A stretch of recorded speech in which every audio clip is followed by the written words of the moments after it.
جس نے نواز شریف کا نام مٹانے کی کوشش کی، نواز شریف ہمیشہ زندہ رہے گا۔ نواز شریف بار بار آیا، میرا قائد بار بار آیا، عوام کے ووٹوں سے آیا، کوئی اس کا راستہ نہ روک سکا، اور وہ لوگ ختم ہو جائیں گے جو نواز شریف کا نام مٹانا چاہتے ہیں، اور پھر آئے گا شیر، آئے گا شیر، آئے گا شیر، آئے گا۔ میری آنکھوں پہ میرا مفلر اتار کے، میری آنکھوں پہ میرا مفلر اتار کے جو ہے پٹی باندھی کہ آج بھی خواجہ آصف اس ایوان میں کھڑا ہے اور مشرف کہاں پہ ہے۔ ہوتی تھی اٹک قلعے میں، مجھے جب میرے بچوں سے ملایا جاتا تھا تو مجھے ہتھ کڑی لگی ہوتی تھی۔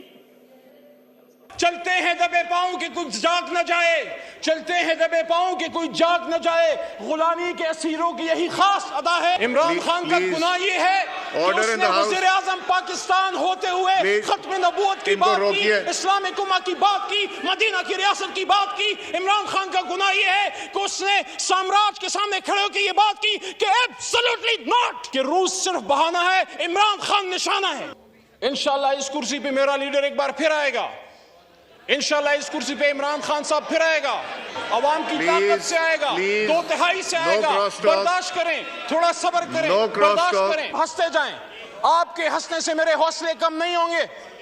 میرے پیچھے بھی کروڑوں لوگ کھڑے ہیں، میرے لیڈر کے پیچھے بھی کروڑوں لوگ کھڑے ہیں۔ مجھے اس بات پہ فخر ہے کہ میرا لیڈر کھڑا رہا، جھکا نہیں، بکا نہیں، ڈرا نہیں، آخری گیند تک کھڑا رہا۔ اور عمران خان کا آپ کیا مقابلہ کرو گے؟ اس کا ایک سپاہی یہاں آپ کے بیچ میں کھڑے ہیں اللہ تعالیٰ کے کرم سے۔ اور سپورٹرز کو آج کی یہ ڈیفینس، آج کا یہ کھڑا ہونا اور آپ کا آج کی ریزسٹنس مبارک ہو۔ آج بھی پاکستان میں کچھ لوگ ایسے ہیں جو سامراج کے سامنے کھڑے ہیں، جو امریکہ کے سامنے کھڑے ہیں، جو یہود و حنوس کے سامنے کھڑے ہیں۔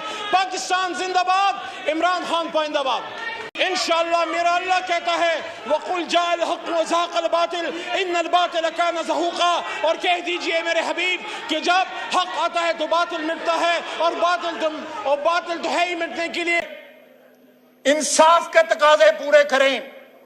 جس سوسائٹی سے، جس معاشرے سے انصاف کے تقاضے ختم ہو جاتے ہیں، انصاف کی روایات ختم ہو جاتی ہیں، وہ معاشرے زندہ نہیں رہتے۔ چیئر سے مینج ہو رہا ہے اور بالکل ہوگا چیئر سے مینج۔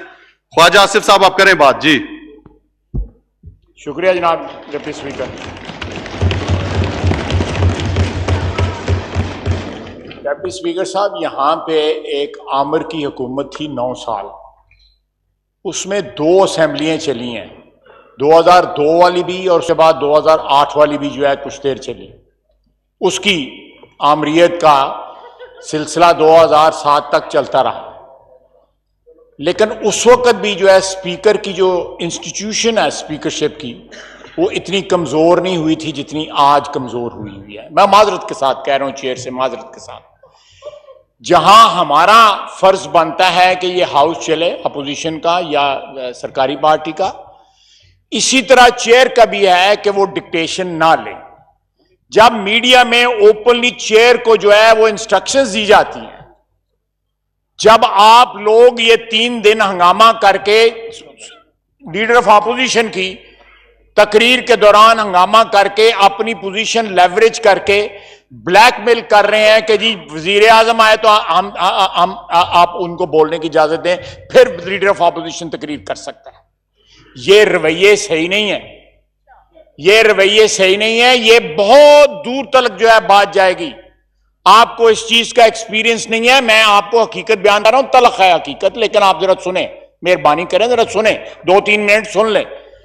یہ ماضی میں ہمارے یہاں پہ مثالیں موجود ہیں کہ جب اسمبلیاں نہیں چلیں اور اسمبلیوں میں آمرانہ جو ہے وہ رجحانات جو ہے وہ ترویج ان کی جاری رہی، وہ رواج پایا ان کو بڑھاوا دیا گیا، تو پھر جمہوریت کی بساط لپیٹ دی گئی۔ جناب ڈپٹی اسپیکر صاحب، مجھے آپ کی نیت میں شک نہیں ہے، لیکن جس ماحول میں آپ آپریٹ کر رہے ہیں وہ ماحول آپ کو آپریٹ کرنے نہیں دے رہا۔ آج یہ پروڈکشن آرڈرز کی 4 پروڈکشن آرڈرز کی بات ہے، یہ پروڈکشن آرڈر ٹھیک ہے، آپ مہربانی فرما دیں گے، لیکن میں آپ کو یاد کرانا چاہتا ہوں کہ اس ہاؤس میں جب یہ رولز موجود نہیں تھے تو فاضل ممبر جو ہے پنڈی سے جو منسٹر ریلوے ہیں ان کا پروڈکشن آرڈر بے نظیر شہید کی حکومت میں جاری کیا گیا. اس وقت رولز موجود نہیں تھے. بعد میں یہ رولز فریم ہوئے اور جاوید ہاشمی کو ان رولز کے تحت جو ہے جیل سے لایا جاتا رہا. 3 سال 3.5 سال اس کو جیل سے لایا گیا. ایک عامر کی حکومت تھی, ایک وردی والے کی حکومت تھی, اور یہاں پہ بہت سارے بیٹھے ہوئے جو ہے اس کے قدموں میں بیٹھنا جو ہے فخر سمجھتے تھے. اس عامر کی قدموں میں بیٹھنا جو ہے یہ اس وقت کے حالات تھے. میں اس کے بعد بتاتا ہوں. تھرو آؤٹ آج بھی پنجاب کا سپیکر جو ہے وہ بغیر کسی رکاوٹ کے, بغیر کسی ہیل و جد کے وہ رولز کے اوپر جو ہے وہ عمل درآمد کرا رہا ہے. وہاں پہ ایم پی ایس جو ہیں جو اس وقت قید میں ہیں, نیب میں یا ادروائز, وہ اسمبلی کا سیشن اٹینڈ کر رہے ہیں, وہ اپنی الیکٹریٹ کو ریپرزینٹ کر رہے ہیں. یہ توہین ہے اس ایوان کی کہ یہاں پہ اتنی کمزوری دکھائی جا رہی ہے کہ بیان دیتا ہے وزیر اعظم اور سپیکر صاحب جو ہے وہ بالکل جو ہے میں الفاظ جو ہے کو ڈھونڈ رہا ہوں کو بڑے ریسپیکٹیبل قسم کے الفاظ کہ وہ بالکل سرنڈر کر جاتے ہیں. سر اس طرح نہیں چلے گا. ہم کوآپریشن کرنے کو تیار ہیں. ہم چاہتے ہیں کہ عزت اور وقار کے ساتھ یہ 22 کروڑ عوام کا مقتدر ایوان جو ہے وہ چلے. ہم چاہتے ہیں کہ یہ چلے, انشاءاللہ جی چلے گا بالکل. لیکن تھوڑی سی میں ہاتھ جوڑ کے کہتا ہوں تھوڑی سی اس کرسی کو ہی پسلی دکھانی پڑے گی.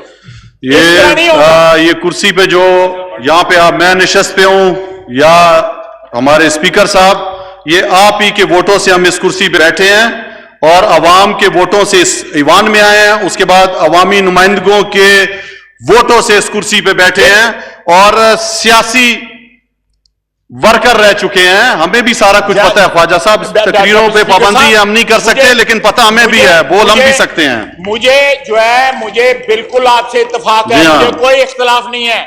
میں آپ کی بات سے 100% اتفاق کرتا ہوں.